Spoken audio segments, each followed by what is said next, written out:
the principle of validity and reliability are more important than practicality, no? Because what's the point in administering a test in 1 hour and correcting in 1 hour, right? But then the questions are not a reflection of what the student really needs to know at that point, no? Where the students are standing at that moment. And what's the point if the type of questions are not reliable, no? Because you asked things that are ambiguous or etc. No? So you have to be careful. If you have to decide, no, between practical, reliable, and valid, you have to prefer reliable and valid, no, over practical, no.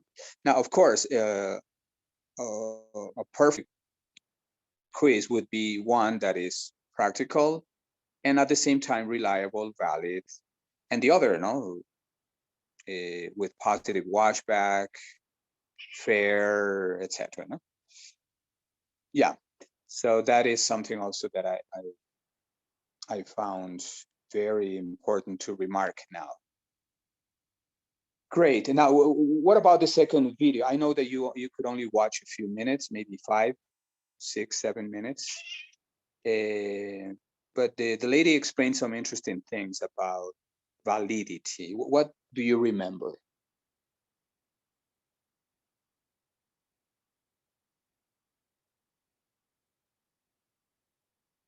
Anybody, please.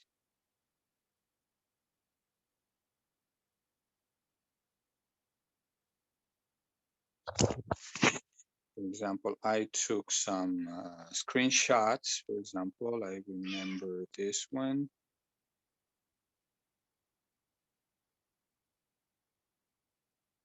Practicality.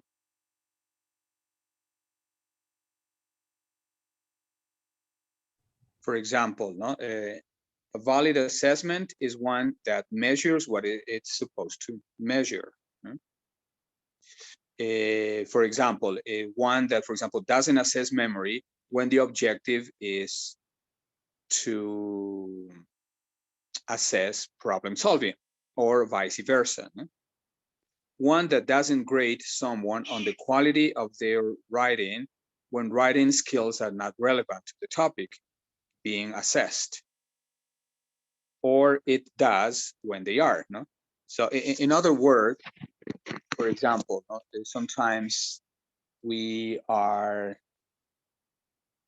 assessing, for example, I don't know, writing, no? Writing. And then but you know that your students are in level 1. No? You ask them to write something, and they begin writing words that are not part of level 1. No? And you mark them wrong. No? Okay, but to be fair with the students and to be valid, no, for the quiz to be valid, we shouldn't mark those words. We should ignore those words, because those are words that students in level 1 don't know yet, no? Pero a veces hacemos ese error, no? We correct everything and we mark everything wrong. And in writing, the student gets 5 over 20, no?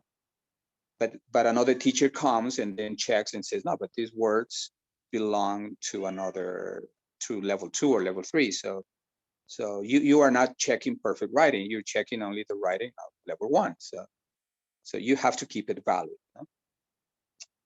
Right. Okay. That's what I remember from the first part. Now, what about you? What do you remember about validity that the lady explained?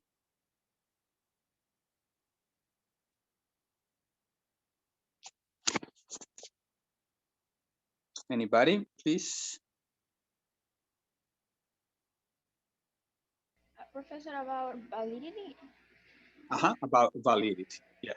it says that this kind of assessment doesn't assess the memory, of the students.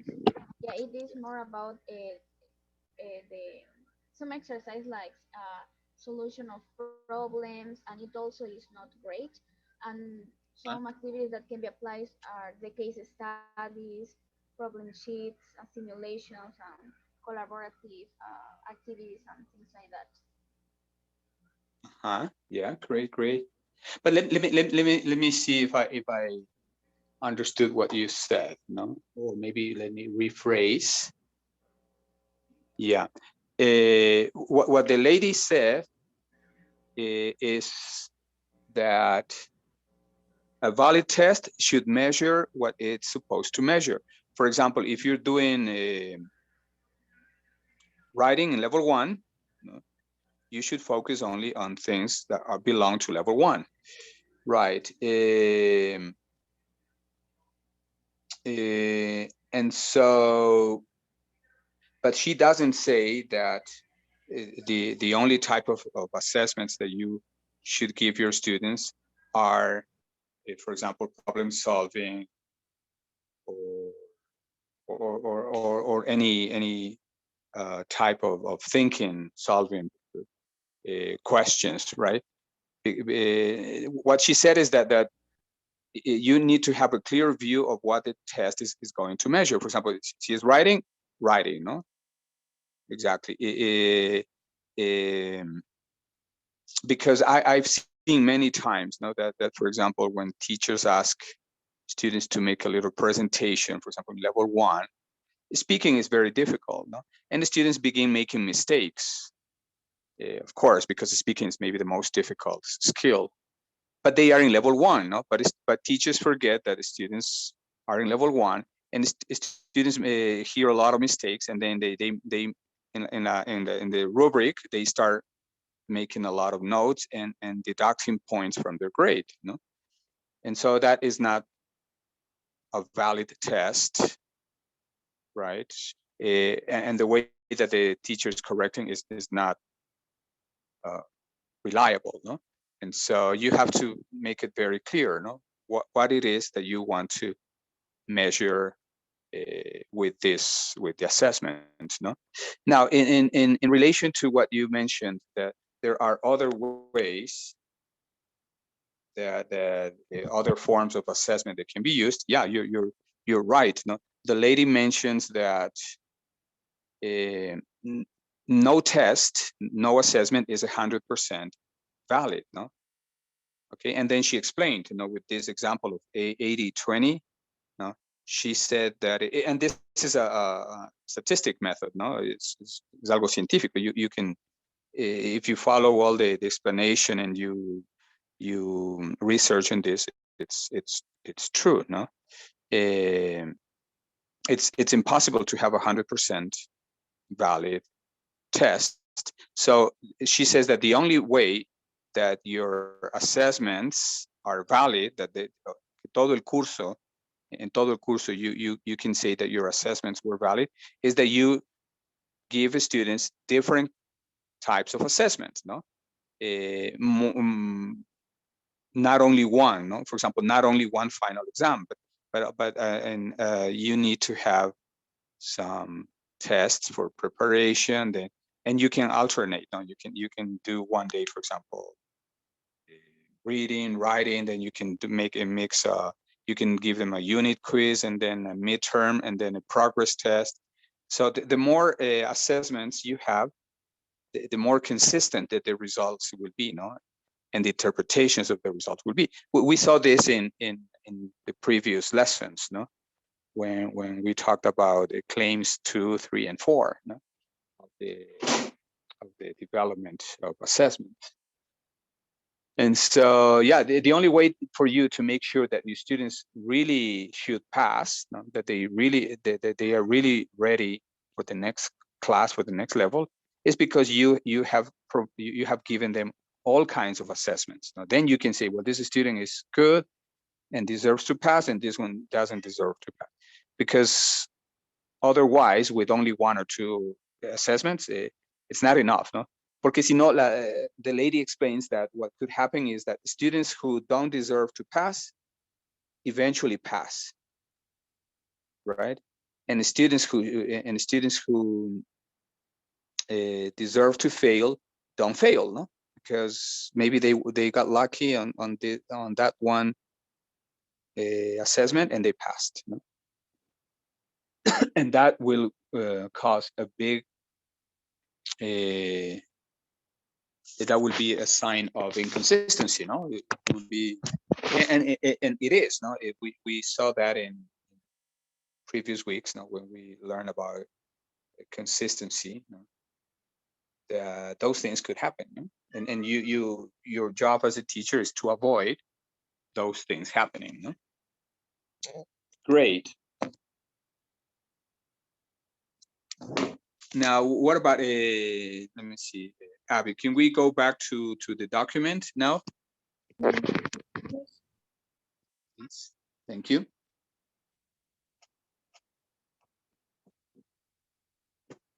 Okay. Now you have on the screen.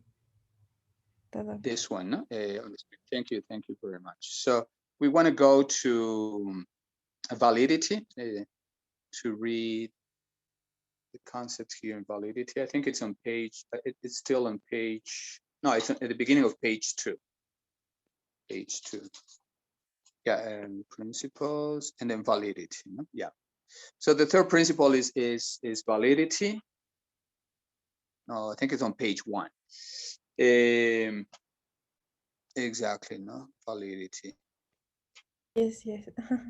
Okay. Yeah, so validity is the extent or the degree to which the inferences made from the results of an assessment are appropriate, no? Meaningful and useful in terms of the assessment's purpose.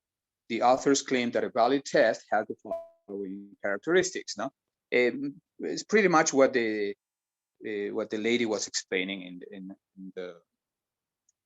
her slides, no?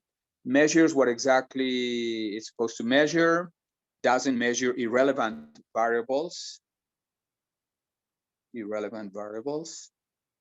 as much as possible on empirical evidence, no?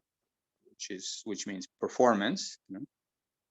Involves performance that samples the test's criterion. That means that it's objective, and then offers useful, meaningful information about a test taker's ability. If we can scroll down a little bit so they can see this section of ability, yeah. And is supported by a theoretical rationale of argument, no? So it's pretty much what we saw also in the previous units, no? You want to know, you want to have as many, well, as much information as possible, and you want to give them as many different assessments as possible, because what you really want to know is the real level of ability, no? The real mastering of a specific skill or something, no? In order to make your decisions, that if the student deserves to pass, or if he needs tutoring or special classes, or make a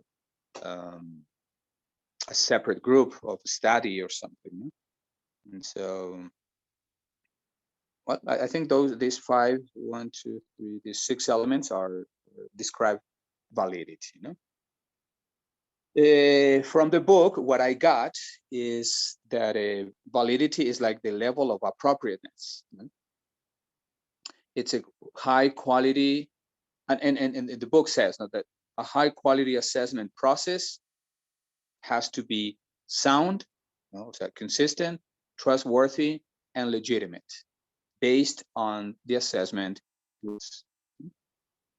So with that, so with this and the complementary information in the book, and the video, you have a more detailed description of validity, you know, validity.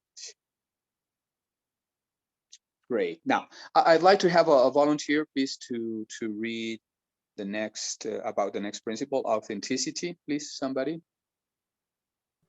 And me, Professor. Thank you very much, Chris. Okay. Authenticity is the next principle to be studied. According to Brown and Abeywickrama, an authentic test includes tasks that can be enacted in the real world or simulate real world tasks. The authors argue that an authentic test uses natural language, contextualized items. The topics included in the test are relevant, meaningful, and interesting. In addition, an authentic test provides thematic organization to items, for example, by using a storyline or episode. With this brief information in mind, I suggest to read the following articles to expand your knowledge on this topic. Great.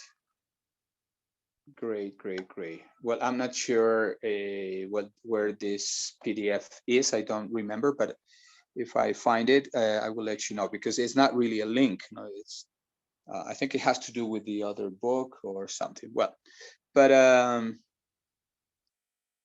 well, so here's an important principle. No, that sometimes we well, I know that many people, many teachers think about and put them in their assessments, but other teachers don't. No, for example, you want to test do and does, and they put any teachers put any conversation. I mean, for example, or only sentences, not separate sentences. For example, do you like coffee? Number two, does she play soccer? No? But they are not contextualized. No? These kind of isolated questions don't happen in real world. No? So it's better to use a real conversation. No? You can take a real conversation from, I don't know, from a conversation in YouTube. Okay, well, not all the material is always 100% real, no? Especially when you are using a course book. No? Sometimes you have very good examples of conversations in the book that you can use and adapt. No? But you have to make sure that the language used there is the closest possible, no, to a real conversation, a real conversation, and it has to be relevant, meaningful, interesting, and this, no, this is also important, that it should provide thematic organization to items. No? For example, you provide a story, no, you provide a story that they read, and then you ask some questions, no, but providing a real story, no, an article that is real, that something that really happened. Great. Authenticity. Now, I would like to hear from you, if you know from your experience, no, if you can suggest ideas to include authentic material in assessments. How do you do that? How can you do that? Please, you guys from your experience.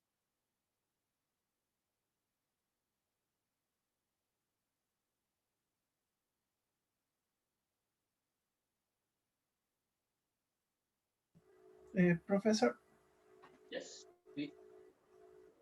I have an idea. For example, we can use a simulation about a job interview with the students. For example, in high schools, they have to prepare a script with all the information that they are going to say. For example, we can use this in order to teach them adjectives, for example. And I think this is related with authenticity because we simulate a real world task. Also, is kind of interesting for them. Okay. Yes. Yes. Okay. No. Very good. Very good. Okay. Somebody else, please. How can you create authentic assessments? No. What are some good ideas? Where can you get this material? No.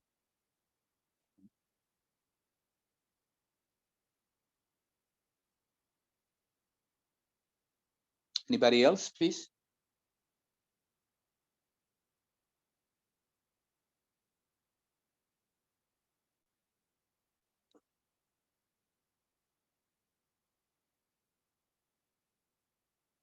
from maybe, for example, from, you can take a conversation from a video, well, if you have access to the script, a veces for example, in YouTube, you have the script, the closed caption, so you can sit and write that. You can take examples from these websites, for example, the British Council. They have lots and lots of materials, and some of the material is created by teachers, but some material is also authentic. It's real, from real conversations, from people in offices, people shopping. Y bueno, y si no son así 100% authentic or real, but at least it's created by experts, and so the vocabulary is used or is adapted for the level of, for example, if you're working with A1, you need to find material that is A1. You can't take a video from a movie, which is way more difficult, and give it to level 1. So hay este material que es dosificado for each level, but it's better to use material that is in these websites, the British Council, Pearson, I don't know, EducaPlay, etc.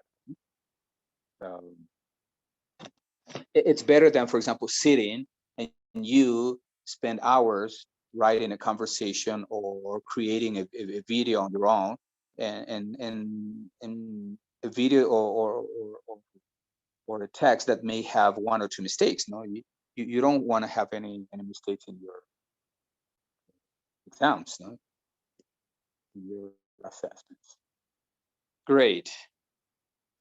Now the last principle is washback. So at this point, I'd like to ask you guys, what do you remember about washback? What is washback? Is it positive? Is it negative? What do you remember? Please, about washback.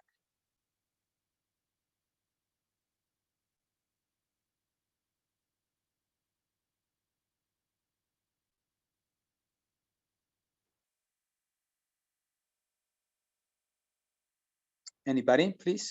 Somebody?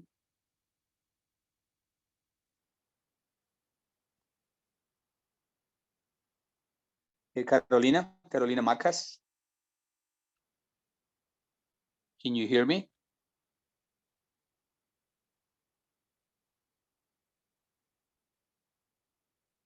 Eduardo de la Cruz, are you there? Can you hear me? Yeah, Prof. Okay, hello. About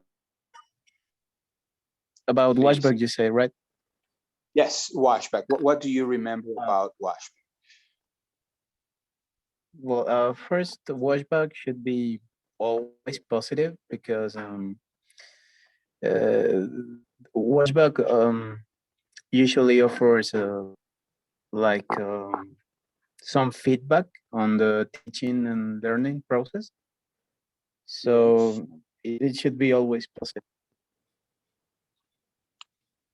Yeah, well, of course,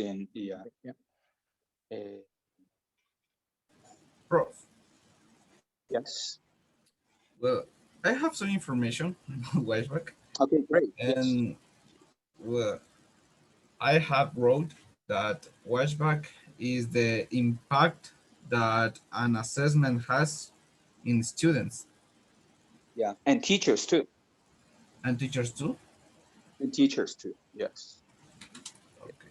students and teachers. So what else do you I have? consider that it could be an positive or a negative impact, or just positive. Exactly.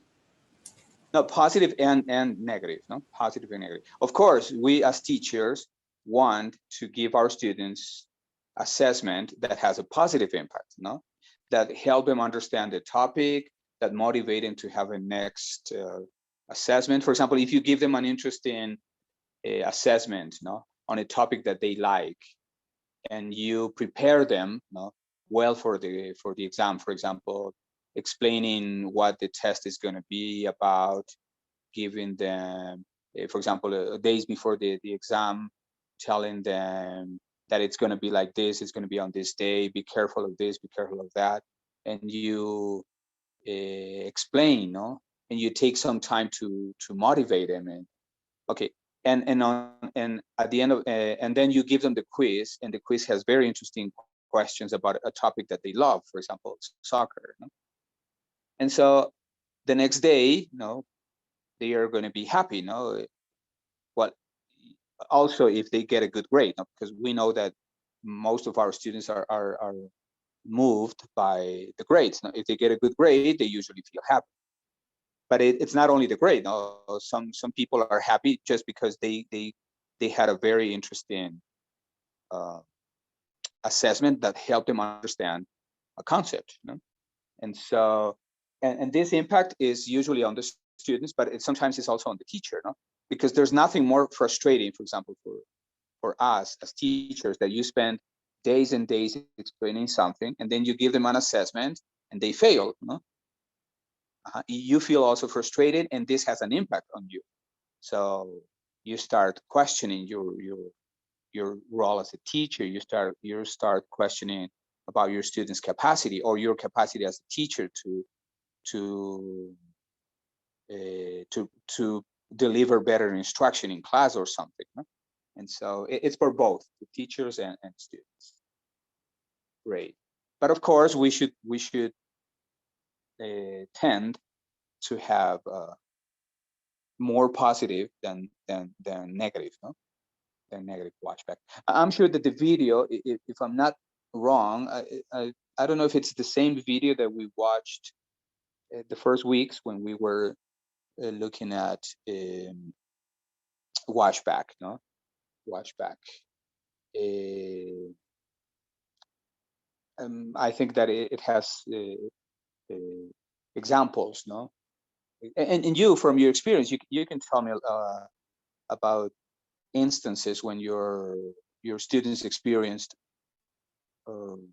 negative watchback, and also you as a teacher experienced watchback, negative watchback. Okay, so can you think of examples? Okay, please. I'm sure that that in your career as a teacher, you may have experienced both, no, positive and negative watchback. You as a teacher and also your students. What can you remember now?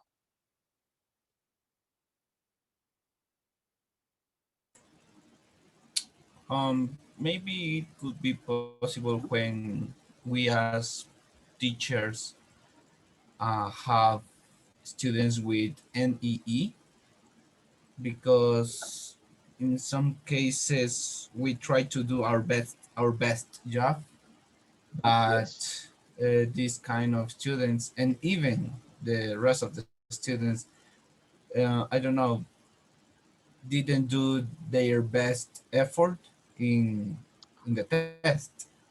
So it could be an maybe a negative impact in Yes. us as professors. Yeah, of course. No.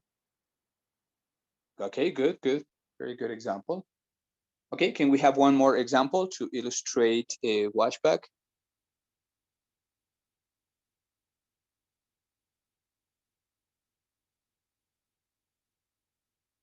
Something important here, if we go back to the document here, okay, the last principle of language assessment is watchback, is this, that watchback, I mean, teachers should create tests, no, with watchback that offer chances to adequately prepare and offer feedback that enhances learners' language development, no? More in the formative than in the summative view, no? And offers conditions for peak performance by the learners. Okay. And so maybe it's a consideration that that many teachers don't make, no? The fact that a quiz, the purpose of an assessment should be to motivate the students, no, not to fail or pass, no. Behind any form of assessment, there should be a component of motivation, a component of formative, no, of formative development, no, not summative. Now we know that in the end, no, if you're doing a final exam or something, it's summative, no? But also when you provide feedback, when they see that it was useful, that it was beneficial for them, you reduce the levels of negative impact, no? And hopefully they produce positive watchback in students, no? And we saw in the first units, I think, no?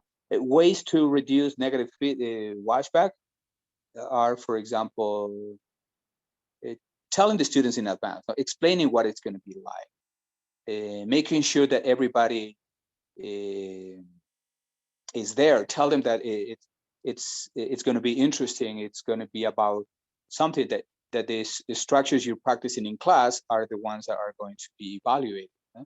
So all this reduces watchback. No? Also, the fact that on the day of the exam you arrive early, no? And you start on time,